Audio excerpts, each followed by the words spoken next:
Assalamualaikum warahmatullahi wabarakatuh. Perkenalkan, nama saya Muhammad Haji Afani Maldini dengan nomor induk mahasiswa 2070064161109 dari jurusan Sistem Informasi dengan mata kuliah Organisasi dan Arsitektur Komputer, dan dosen pengampu saya Bapak Hari Gunawan Eskom MMSI. Jadi di sini aku mempresentasikan tugas 2 dari organisasi dan arsitektur komputer. Slide pertama ialah pengertian organisasi dan arsitektur komputer. Arsitektur komputer merujuk pada atribut sistem yang visible untuk programmer, atau dengan kata lain, atribut-atribut yang memiliki dampak langsung pada eksekusi logis suatu program. Contoh dari atribut meliputi set instruksi, jumlah bit yang digunakan untuk mewakili berbagai jenis data, misal angka dan karakter, mekanisme input atau output, dan teknik untuk pengalamatan memori. Organisasi komputer merujuk pada unit-unit operasional beserta interkoneksi antar komponen, penyusun komputer yang menyatakan spesifikasi arsitektur tertentu. Atribut organisasi meliputi detail hardware yang transparan terhadap programmer, seperti sinyal, kontrol interface, serta teknologi memori yang digunakan. Pengertian struktur dan fungsi komputer. Fungsi komputer, fungsi dasar sistem komputer adalah fungsi operasi pengolahan data, penyimpanan data, fungsi operasi pemindahan data, fungsi operasi kontrol. Semua fungsi komputer meliputi 4 hal, yaitu data processing, data storage, data movement, dan kontrol. Interferensi dari sinyal-sinyal yang berkompetisi dan dalam band frekuensi saling tumpang tindih dapat mengubah atau menghapuskan sinyal-sinyal.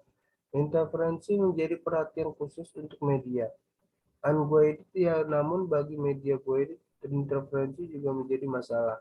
Untuk media guided, interferensi dapat disebabkan karena emanasi yang keluar dari kabel-kabel yang berdekatan. Dalam mendeskripsikan sebuah fungsi komputer ada 2 pendekatan, yaitu dari level paling rendah ke level tertinggi, atau sebaiknya dari gambaran paling umum kemudian mengerucut ke bagian-bagian subsistem. Pada pembelajaran ini akan digunakan pendekatan yang kedua.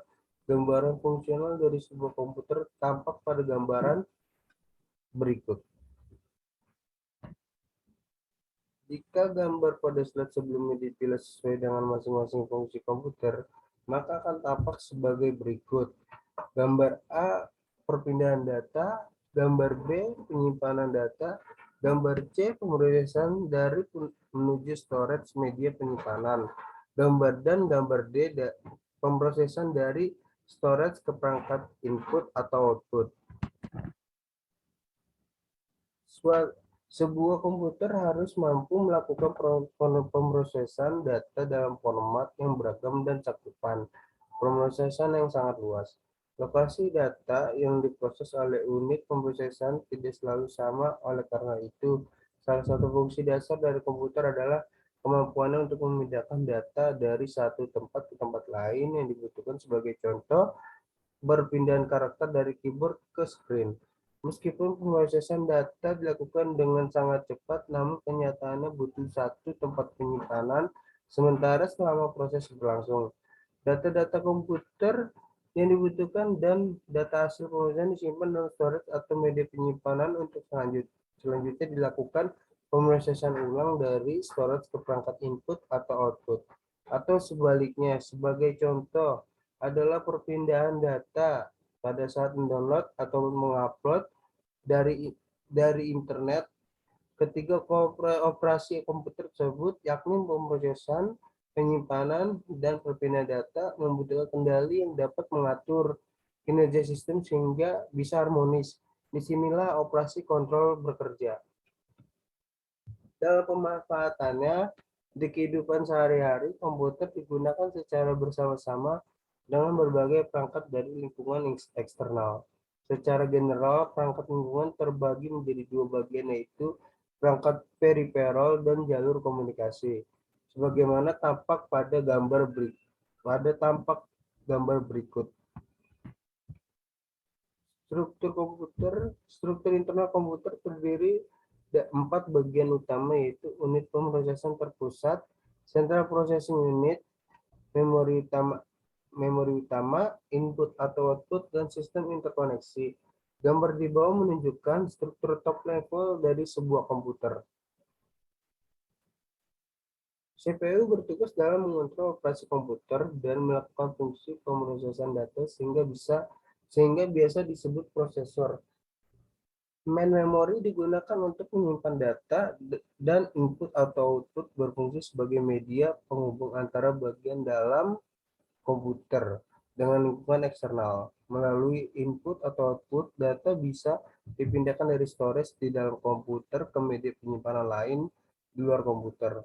Sistem interkoneksi berfungsi untuk menghubungkan semua bagian yang ada pada komputer. Sistem BIS ini pula menyediakan komunikasi antara CPU, main memory, dan input atau output. Salah satu sistem interkoneksi yang sangat terkenal adalah sistem bus yang terdiri dari sejumlah kabel yang terhubung ke komponen komputer. Masing-masing bagian dari komputer masih terbagi menjadi subsistem yang lebih kecil. Struktur dari CPU terdiri dari banyak register, ALU atau Arithmetic and Logic Unit, Control Unit, serta internal CPU interconnection. Register berfungsi untuk menyediakan storage internal pada CPU. ALU melaksanakan fungsi pemrosesan data. Control Unit bertugas dalam mengontrol proses CPU termasuk operasi komputer, sedangkan CPU interconnection menyediakan mekanisme komunikasi antara register, ALU, Arithmetic and Logic Unit, dan Control Unit. Setiap bagian subsistem dari CPU memiliki hierarki yang lebih rendah lagi. Misalnya, Control Unit merupakan integrasi dari sequencing logic, Control Unit, register and decoder, serta control memory. Demikian seterusnya hingga sistem komputer yang kompleks mencapai hierarki pada level yang paling rendah dan sederhana. Sekian presentasi dari saya. Kurang lebihnya mohon maaf. Wassalamualaikum warahmatullahi wabarakatuh.